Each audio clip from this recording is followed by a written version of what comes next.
आप लोगों के बीच लाइव आ चुका हूँ।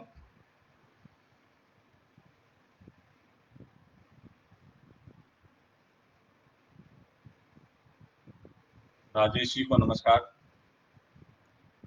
पिछले संडे में किसी जरूरी कारण से मैं लाइव नहीं आ सका। सतीश जी को भी नमस्कार। इसके लिए क्षमा प्रार्थी हूँ। पिछले संडे में लाइव नहीं आ पाया हूँ, इसके लिए क्षमा प्रार्थी हूँ। आज पुनः शिवहर की धरती से, शिवहर के लोगों के बीच शिवहर का बेटा लाइव है।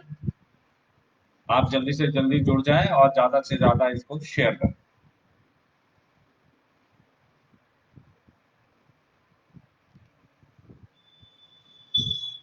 बहुत सारे मुद्दों पे आज चर्चा करना है। शिवहर में विधायक जी के कारनामे और उनके प्रभाव की वजह से किसी व्यक्ति को जेल तक पहुंचाना, इन सब बातों पे चर्चा होना है। साथ ही कुछ टीका टिप्पणी रघुवंश बाबू पे भी, रघुवंश प्रसाद सिंह पर भी किया जाएगा। साथ ही डीएम के द्वारा बिल्डिंग डिवीजन में किए जा रहे भ्रष्टाचार के विरुद्ध भी आवाज उठाई जाएगी। इसलिए आप ज्यादा से ज्यादा संख्या में इसे शेयर करें। और कुछ छोटी मोटी घटनाएं हैं जो शिवहर में आए दिन होता रहता है, उन सब बातों पे भी चर्चा हो। इसलिए ज्यादा से ज्यादा संख्या में इसको शेयर करें और जुड़ जाएं।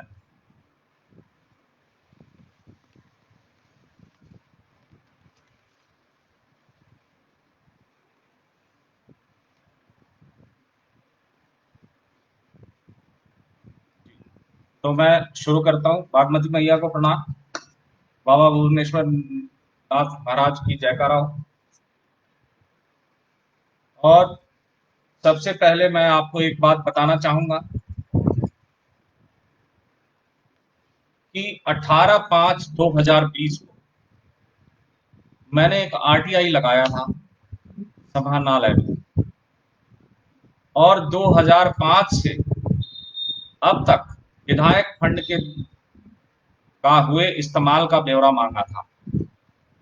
वर्षवार, क्रमवार, कार्यवार, मतलब क्या क्या काम हुआ, कितने फंड आए, कितने फंड रिलीज हुए, कितने फंड का इस्तेमाल हुआ, किस किस फंड में खर्च हुआ, किस किस मद में खर्च हुआ, वो आरटीआई 18/5/2020 को लगाया गया। आज तक उस आरटीआई का जवाब नहीं आया, तो हमने उसके बाबत फर्स्ट अपील भी लगा दिया। फर्स्ट अपील लगाने के बावजूद भी जवाब नहीं मिला है।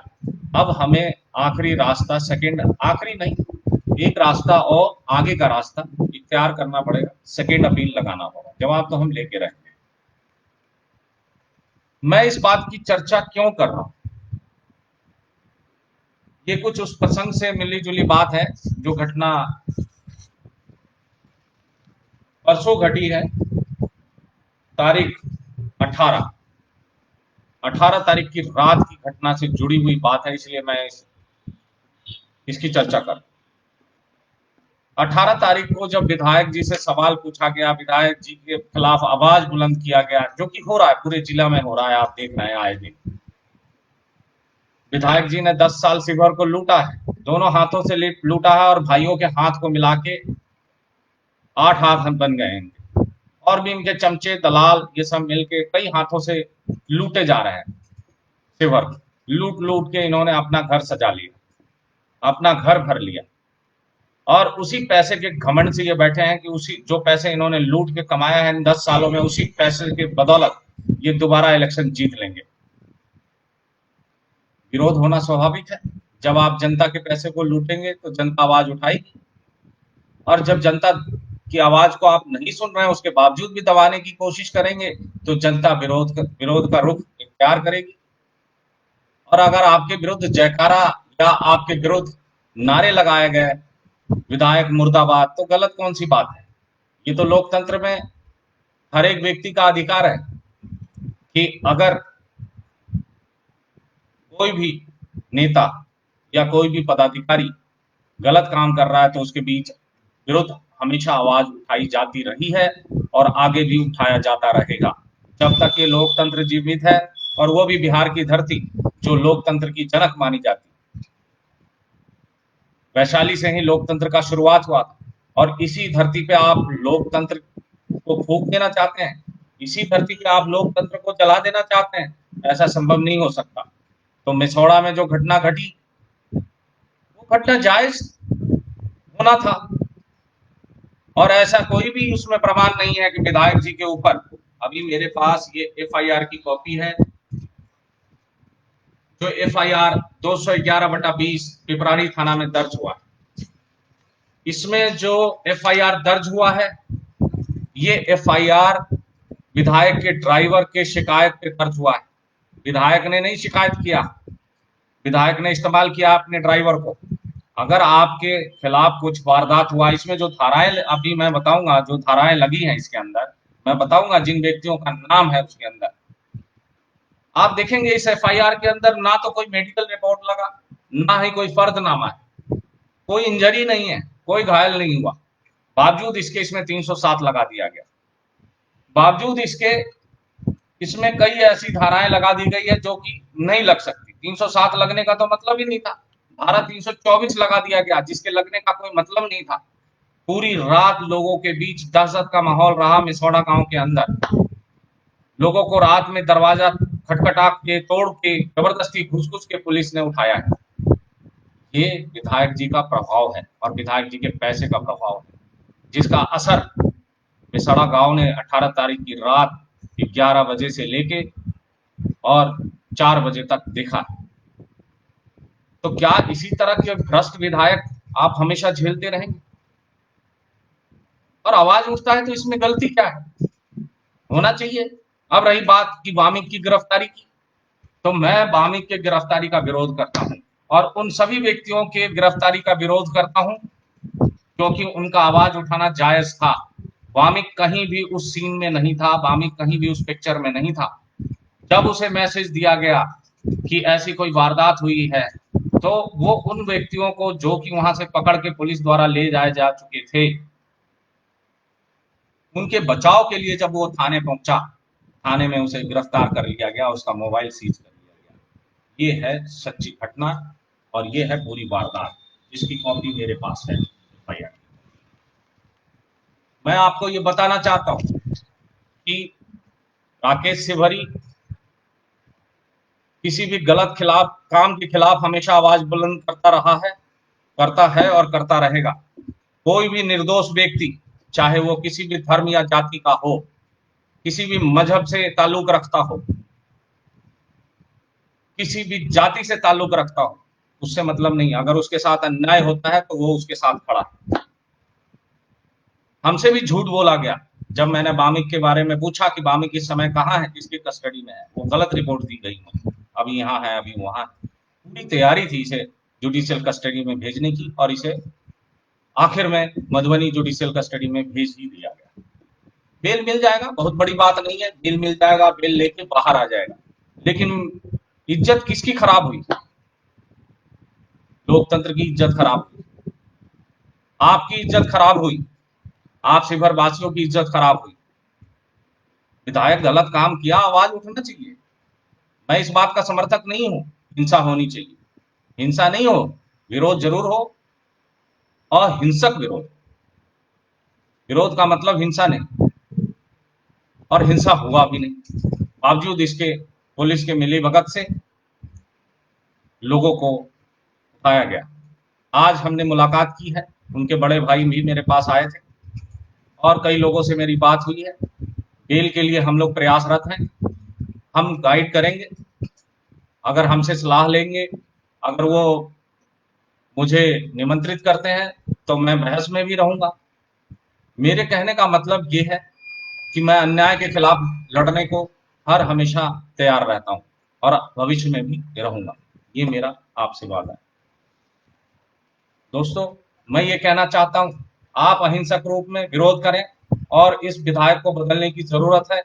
ये विधायक बिल्कुल भी शिवहर के लिए लायक नहीं है, नालायक विधायक है और इसको इस बार आप हार का मुंह दिखाकर इसे बाहर करें।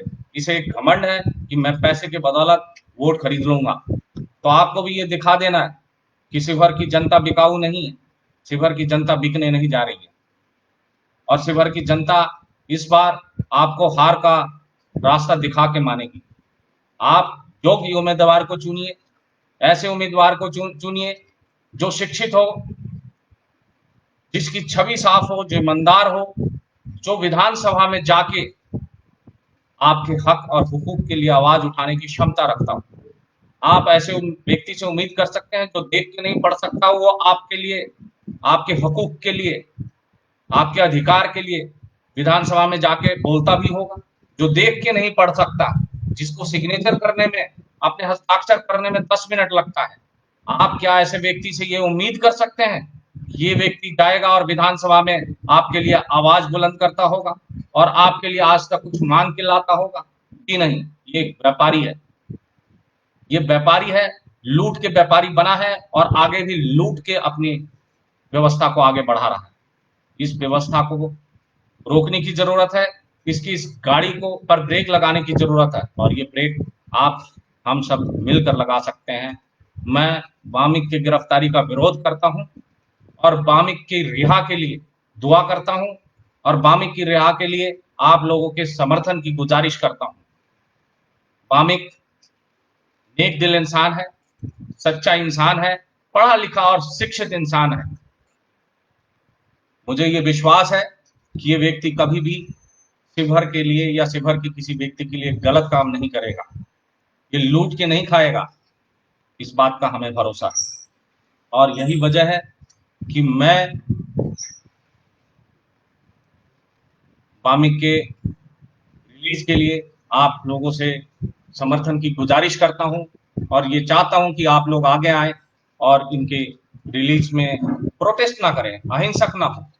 विरोध होना चाहिए लेकिन हिंसा नहीं होनी चाहिए विरोध में, इस बात का ध्यान रखें। किसी तरह की भी हिंसा मैं बर्दाश्त नहीं करूंगा और ना ही आप लोगों को समर्थन दूंगा। हिंसा नहीं होनी चाहिए, विरोध हो, सत्याग्रह भी विरोध है, लोकतांत्रिक तरीके से विरोध होना चाहिए और विरोध में गैर कानूनी ना हो, इस बात का ध्यान रखें और उस सारे नॉर्म्स का पालन करें। नॉर्म्स, क्योंकि इस समय कोरोना काल चल रहा है, तो इस कोरोना काल में भीड़ इकट्ठा करना भी आप ध्यान रखें, गैर कानूनी है और 51 धारा लगता है नेशनल डिजास्टर मैनेजमेंट एक्ट का और इसमें आप मुश्किल में पड़ सकते हैं। मैं आपको नाम बताना चाहूंगा जिन जिन व्यक्तियों का नाम इस एफआईआर लिस्ट में आया है, एक्यूज्ड में, अभियुक्त के तौर पे। असलम पहला, दूसरा है आकिब रजा, लड्डू, अमनुल्ला, जियाउल इस्लाम, समी हैदर, मोहम्मद सलाम, मोहम्मद अफजल, मोहम्मद इनायतुल्ला, मोहम्मद जाबिर, दिल नवाज, जुल्फिकार, मोहम्मद सरफराज, बेताब शबनम, अताउल्ला, पिंटू, शाहनवाज, दिल नवाज, राजा, असगर, शाहजाद अंसारी, उजाले, जावेद, शाहनवाज, निहाल, आशिक इकबाल, मोहम्मद आफ्ताब, मोहम्मद वामिक। इसमें वामिक को छोड़ के बाद बाकी जो 28 अभियुक्त हैं सारे मेसौड़ा के रहने वाले हैं और कुछ अज्ञात व्यक्तियों के का भी नाम दिया गया है। दोस्तों, ये बताना चाहता हूं, ये बेहद ही मनगढ़ंत कहानी लगता है और वामिक को इंसाफ मिलना चाहिए। हम वामिक के लिए साथ खड़े हैं और वामिक की रिलीज के लिए दुआ करते हैं और आपके समर्थन की बार बार गुजारिश करता हूँ। चलिए अब दूसरे टॉपिक पे हम आए। दोस्तों, अच्छा, मैं उस आरटीआई की कॉपी में अपने जो टेक्निकल टीम के हेड है उससे कहूंगा कि जो 18/5/2020 में हमने आरटीआई लगाया था, उस आरटीआई की कॉपी जरा आप कमेंट बॉक्स के लिंक में डाल दें। और दूसरा जो एक आरटीआई हमारे टेक्निकल टीम के हेड ने अभी भी लगाया है, लाभार्थियों की प्रतीक्षा सूची मांगी है। इसमें प्रायोरिटी लिस्ट बोलते हैं, जो प्रधानमंत्री आवास योजना में जो प्रायोरिटी लिस्ट है, वो लिस्ट मांगी गई है। मैं आपको ये लिंक कमेंट बॉक्स में भेज रहा हूँ, देख के आप कॉपी कर लें और हर ब्लॉक के जो हमारे साथ में जो जुड़े हुए हैं, जो हमारे कार्यकर्ता हैं, जो हमारे वीर हैं, सिपाही हैं, मैं उनसे ये गुजारिश करता हूं कि आप उसी को कॉपी कर लें। जैसा मैंने आरटीआई बनाया है, आप सिर्फ उसी को कॉपी कर लें, सिर्फ नाम और पता चेंज करके आप आरटीआई लगा दें। आरटीआई पे अगर कोई आरटीआई आपका एक्सेप्ट नहीं करता है तो उसके लिए आप हमारे जो टीम के मेंबर्स हैं, आप उससे कांटेक्ट करें, मुझसे संपर्क करें और वो आरटीआई जरूर लगाएं। जो प्रायोरिटी लिस्ट मिलेगा तब जाके आपको ये पता लगेगा कि किन किन लोगों की लाभार्थियों की सूची क्या क्या है और किन किन को मिलना चाहिए। इससे क्या है, जो बीच में मीडिएटर है, जो बीच में दलाल टाइप के और ब्रोकर लोग बैठे हुए हैं, वो बाहर आ जाएंगे और आपको रिश्वत नहीं देनी पड़ेगी, क्योंकि आपको ये कंफर्म हो जाएगा कि आपका नाम सूची में है। ये जान लीजिए कि ये आपको सूची, वो जो वीडियो है वो प्रोवाइड नहीं कराता, और इसी वजह से इसमें भ्रष्टाचार इतना बढ़ गया है। और आपने देखा कि पीछे डीएम ने इनके पेमेंट को, सारे वीडियो के पेमेंट को कुछ महीनों के लिए रोक दिया था। वजह सिर्फ इतना ही था कि जितने भी इनको लाभार्थियों को प्रधानमंत्री आवास योजना के तहत इनको घर देना था, वो दे नहीं पाए थे और इनका टारगेट पूरा नहीं हुआ था। फ्री में चीज मिल रहा है, फिर भी वो चीज कोई नहीं ले रहा है। दाल में बहुत काला है। दूसरी बात मैं करता हूँ अभी, कमेंट बॉक्स में प्लीज जो टेक्निकल टीम के हेड हैं, मैं उनसे कहूंगा वो लिंक डाल दें दोनों आरटीआई। अब एक एफआईआर की बात करता हूं, शिवहर थाने में दर्ज हुआ 236/20।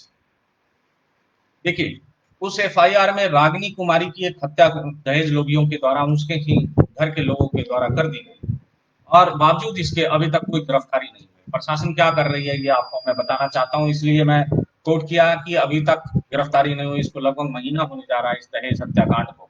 पीड़ित पिताजी हमारे पास आए, उन्होंने काफी, क्योंकि मैं शिवहर में ही हूँ तो लोगों ने, वो आके मिलते रहते हैं ऐसे और अपनी घटनाएं बताते रहते हैं। मैं उसको पुलिस से भी बात किया, जी आप मुझे कोई इनपुट दो। अब इंटेलिजेंस का काम मैं करूं क्या, इनपुट मैं दूं? ये आपका काम है, आप उसे पकड़ के लाओ, कहीं से भी लाओ।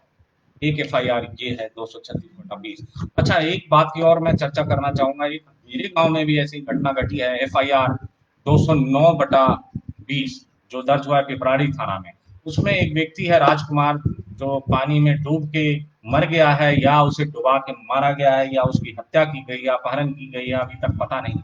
ये घटना 15 तारीख के शाम की है, लेकिन अभी तक उसका कोई ट्रेस, उसका बॉडी नहीं मिला है, लाश नहीं मिल पाया है।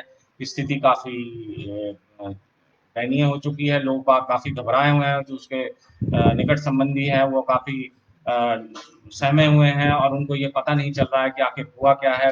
पुलिस अभी तक किसी मकाम पे नहीं पहुंच पाई है, और हमारी लगातार कोशिश है, पुलिस और प्रशासन से मैं बात में भी हूँ और संपर्क में भी हूँ, लगातार कोशिश कर रहा हूँ कि वो किसी ना किसी मुकाम पे पहुंचे, बॉडी को ट्रेस करें, और उन्हें करना भी पड़ेगा, क्योंकि बगैर बॉडी ट्रेस किए हुए और कॉल डिटेल रिपोर्ट मंगाए हुए किसी निष्कर्ष पे पहुंचना उनके लिए भी बहुत मुश्किल होगा, और हमारे लिए भी। तो मेरी प्रशासन से गुजारिश है कि कृपया कर आप इस बात पर ध्यान दें, और जल्दी से जल्दी राजकुमार की बॉडी ट्रेस किया जाए। आज 5 दिन हो चुके हैं, बट बॉडी नहीं मिल पाया है। ये बहुत दुखद स्थिति है, शिवहर प्रशासन की नाकामी को दर्शाता है, और शिवहर प्रशासन को चुस्त होने की जरूरत है।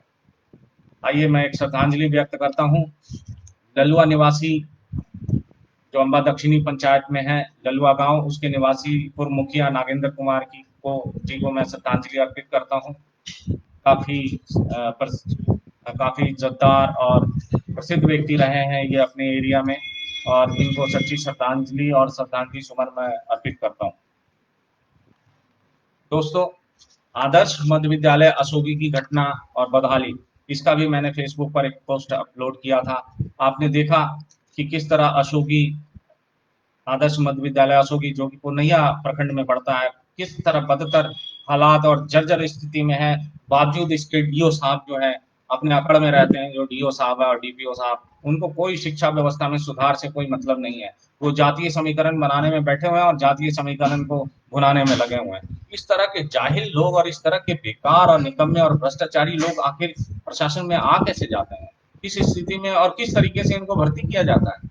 अब आप देखिए, मैं आपको बताना चाहता हूँ, जो कमरौली मध्य विद्यालय है, हाई स्कूल, अब हाई स्कूल में कन्वर्ट हो गया है कमरौली, उसके जो प्रभारी हैं अभिषेक कुमार, इनकी लगातार मिली भगत ओम प्रकाश जो जिला शिक्षा पदाधिकारी है उनसे, और जो डीपीओ है उनसे, इन दोनों की लगातार मिली भगत की वजह से उस जो कमरौली हाई स्कूल में जो अभी बिल्डिंग कंस्ट्रक्शन हुआ है उसमें काफी भ्रष्टाचार हुआ है उसमें, और इस तरह का वीडियो हमने अपलोड भी किया था। बावजूद इसके किसी तरह का अन्वेषण नहीं हो रहा है, कोई इन्वेस्टिगेशन नहीं हो रहा, उनको पकड़ा नहीं जा रहा, उन पर कोई दंडात्मक कार्रवाई नहीं की जा रही है।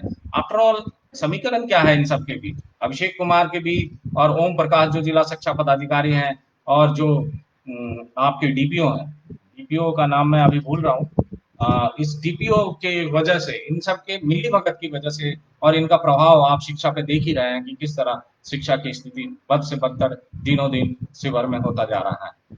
और शिवहर में सिर्फ शिक्षा की स्थिति ही नहीं दिन पर दिन बद से बदतर होता जा रहा है, बल्कि स्वास्थ्य का स्थिति भी, स्वास्थ्य जो प्राथमिक हेल्थ सेंटर है, प्राइमरी हेल्थ सेंटर, प्राथमिक स्वास्थ्य केंद्र, इन सब की स्थिति, सब हेल्थ सेंटर्स तो कभी खुलता ही नहीं, वो तो हमेशा बंद ही रहता है, कभी दिखाई भी नहीं देता। मैंने तो कभी सब हेल्थ सेंटर्स को खुला देखा नहीं। पीएचसी खुलता है, प्राइमरी हेल्थ सेंटर, उनकी स्थिति भी बद से बदतर होती जा रही है। वहां भी हर बात के लिए पैसे लिए जाते हैं। मैंने पिछले दिनों एक लेडी का पोस्ट डाला था, उसमें आपने देखा था किस तरह से वो एक बच्चा को जन्ने पे 1500 रुपये, 2000 रुपये इस तरह से मांग करते हैं। सरकारी सुविधा है जो फ्री फ्री ऑफ कॉस्ट दी जाती है, मुफ्त में दी जाती है, बावजूद इसके ये लोग पैसा वसूली का काम करते हैं। साथ ही मैंने एक वीडियो अपलोड किया था, पिपरारी प्रखंड कार्यालय में रोड की बदतर स्थिति हो। पिपरारी प्रखंड कार्यालय में जो रोड की स्थिति है वो पानी में डूबा रहा है, हमेशा पानी में, थोड़ी सी बारिश हो जाए पानी में डूब जाए। मतलब प्रखंड का दफ्तर है वो भी दयनीय स्थिति में और जर्जर स्थिति में। अब आइए मैं आपको बताऊं, बिल्डिंग डिवीजन में विद्युतीकरण के लिए जो टेंडर होता है, बिल्डिंग डिवीजन में विद्युतीकरण के लिए जो टेंडर होता है, उस टेंडर में ठेकेदार के रजिस्ट्रेशन के लिए, सॉरी मैं गलत बोल रहा हूँ, बिल्डिंग डिवीजन में जो इलेक्ट्रिफिकेशन है, विद्युतीकरण है, उसके लिए ठेकेदार की अलग से प्रोविजन है। अब उस ठेकेदार के रजिस्ट्रेशन के लिए, जो कि आप, ये बिल्डिंग डिवीजन के पास ये पावर नहीं होता है, बिल्डिंग डिवीजन में विद्युतीकरण के लिए जो ठेकेदार होंगे, वो ठेकेदार का रजिस्ट्रेशन करने का पावर डीएम के पास है। अब डीएम रजिस्ट्रेशन करने के लिए गलत तरीके का इस्तेमाल कर सारी योग्यताओं को दरकिनार करते हुए, पैसे लेके, रिश्वत लेके और उनका रजिस्ट्रेशन कर रहे हैं। रिश्वत 5 लाख तक लिया जा रहा है, जिसमें 3 लाख रुपए डीएम द्वारा लिया जा रहा है और 2 लाख रुपए जो सुपर डीएम है लक्ष्मण पटेल के द्वारा लिया जा रहा है। इस तरह की तमाम सूचनाएं और घटनाएं जो आ रही है, वो काफी दुखद है और काफी निंदनीय है। इस पर विचार करने की जरूरत है, सोचने की जरूरत है। अब आइए मैं आपसे एक बात और बताना चाहता हूं। डुमरिया थाना है जो, जिसकी चर्चा केसरिया विधानसभा में, जिसकी चर्चा मैं बार बार आपसे करता हूं, तो वहां भी हमारा भ्रष्टाचार विरोधी मंच चल रहा है। उस भ्रष्टाचार विरोधी मंच के द्वारा बार बार भ्रष्टाचार के विरुद्ध आवाज उठाया जाता है। रामपुर खजूरिया एक जगह है जहां जगन्नाथ सेवा संस्थान के नाम से एक हॉस्पिटल चल रहा है, मेडिकल हेल्थ सेंटर है, मल्टी स्पेशलिटी सेंटर। वहां के मैनेजर के द्वारा बिना बिल के पेमेंट मांगा जाता है और पेमेंट कैश ऑनलाइन लेने से मना करते हैं। मतलब वहां कंपाउंडर के द्वारा इलाज हो रहा है। जगन्नाथ सेवा संस्थान, जगन्नाथ सेवा संस्थान, ये रामपुर खजूरिया रोड पर, ये प्राइवेट हॉस्पिटल है। देखिए किस तरह की बदमाशी है। मैं बार बार आवाज उठाता रहता हूँ, जो चाहे प्राइवेट हॉस्पिटल हो या गवर्नमेंट हॉस्पिटल, गलत हो रहा है तो गलत के खिलाफ आवाज बुलंद करना चाहिए। अब आप, इलाज करना है डॉक्टर को, इलाज कर रहा है कंपाउंडर, बिना उसके बिल के पेमेंट ले रहे हैं, पेमेंट वो भी कैश। तो इस तरह की व्यवस्था है, इसको ठीक करने की जरूरत है। मैनेजर साहब अगर सुन रहे हैं तो कृपया इस बातों का ध्यान रखें। आप बिल रेज करें हर एक बात के लिए, बिल रेज कर आप फिर पेमेंट लें। ऑनलाइन पेमेंट लेने में क्या जरूरत है, क्या दिक्कत है? डिजिटल इंडिया का कंसेप्ट है, आपको पता है। हर गवर्नमेंट जो है इस बात को ज्यादा फोकस कर रही है कि सब कुछ डिजिटल हो, पेमेंट भी ऑनलाइन होना, डिजिटल पेमेंट है, तो इसमें दिक्कत तो होनी नहीं चाहिए। बावजूद इसके आप लोग इस तरह का कर रहे हैं काम, तो इसका मतलब भ्रष्टाचार है कहीं ना कहीं। फिर मैं आगे एक बात और कहना चाहूंगा। पहले तो रघुवंश बाबू की मृत्यु हो गई, मैं सच्ची श्रद्धांजलि और श्रद्धांजलि सुमन इनके लिए अर्पित करना चाहता हूं। राजपूतों के बहुत अच्छे नेता माने गए, ये रहे भी हैं और दिवंगत हो चुके हैं आप ये। लेकिन इतिहास में हर एक चीज का समीक्षा होता है। मैं उसी नाते, इनका नाम अब इतिहास में दर्ज हो चुका है, इस नाते मैं कुछ समीक्षा करना चाहूंगा। देखिए, मैं एक बात और बता दूं कि मैं भी जाति से राजपूत हूं, और मैं हमेशा आपको ये बात कहता रहा हूं, मैं किसी जाति विशेष या धर्म विशेष का समर्थक नहीं हूं। मैं सिर्फ न्याय का समर्थक हूं और अन्याय का विरोधी। इस नाते मैं आपसे ये कहना चाहता हूं कि महाभारत कालखंड में भी जब द्रौपदी का चीरहरण हो रहा था, उस समय भीष्म पितामह चुप बैठे थे, भीष्म पितामह मौन थे। जब द्रौपदी का चीरहरण हो रहा था, महात्मा विदुर चुप बैठे थे। आप भी रघुवंश बाबू भीष्म पितामह थे, आप भी रघुवंश बाबू महात्मा विदुर थे लालू राजकाल। और जब बिहार की इज्जत पूरे विश्व में उछाला जा रहा था, और जब बिहार की इज्जत, इसका चीरहरण लालू और उसके गुर्गों के द्वारा किया जा रहा था, तब आप मौन बैठे थे, आप चुप थे। ये एक बहुत बड़ा सवाल आपके पॉलिटिकल कैरियर पर उठा था, और यही सवाल आज मैं आप पर उठा रहा हूं। आपको याद दिलाना चाहता हूं और आपके समर्थकों को याद दिलाना चाहता हूं कि आप बेलसंड से पहली बार विधायक बनकर विधानसभा में पहुंचे थे। उसके बाद वैशाली से आप सांसद बनकर लोकसभा में पहुंचे। आज वो बेलसंड जिसने आपको राजनीतिक करियर दिया, विकास के लिए मुहताज है। कोलसो मतनाजे पुल का निर्माण नहीं हो पाया, सीतामढ़ी से करीब होते हुए भी सीतामढ़ी से कई कोसों दूर रह गया, सिर्फ उस कोलसो मतनाजे पुल की वजह से। और आपके लिए एक चुटकी की बात थी, आपने नहीं की। कहीं ना कहीं आपके इरादे पे सवाल खड़ा करता है। खैर, भीष्म पितामह तो मृत्यु शैया पर अपना पश्चाताप कर लिया, अपनी गलती को उन्होंने स्वीकार कर लिया। आप भी अपनी मृत्यु शैया पर आपने गलती मान ली, लेकिन वक्त बहुत निकल गया, बहुत देर हो चुकी आपको अपने गलती का एहसास होने में। और वैसे भी कानून में एक प्रावधान है, और क्योंकि मैं एक वकील हूं पेशे से, चाहे आप गलती करें या ना करें, अपराध करें या ना करें, अगर आप अपराध कर किए जाने वाले व्यक्ति के साथ खड़े हैं, तब भी आप अपराधी की श्रेणी में गिने जाएंगे। धारा 34 है और धारा 149, इंडियन पेनल कोड, भारतीय दंड संहिता, धारा 149 और धारा 34, उस प्रावधान के तहत भी कहीं ना कहीं आप उस जंगल राज के लिए जो बिहार ने 15 साल झेला है, उसमें आपको दोषी माना जाएगा, आपको सम्मिलित माना जाएगा। इस नाते मैं आप पर सवाल खड़ा करता हूं। मैं मानता हूं जो कुछ राजपूत हैं वो मेरे इस बात से क्षुब्ध होंगे, क्रोधित होंगे कि राजपूत होके भी राजपूत पर सवाल खड़ा करता है। जी नहीं, मैं राजपूत होकर राजपूत पर सवाल खड़ा नहीं कर रहा, मैं उस जंगल राज को बढ़ावा देने पर सवाल खड़ा कर रहा हूं, मैं उस भ्रष्टाचार को बढ़ावा देने पे सवाल खड़ा कर रहा हूं।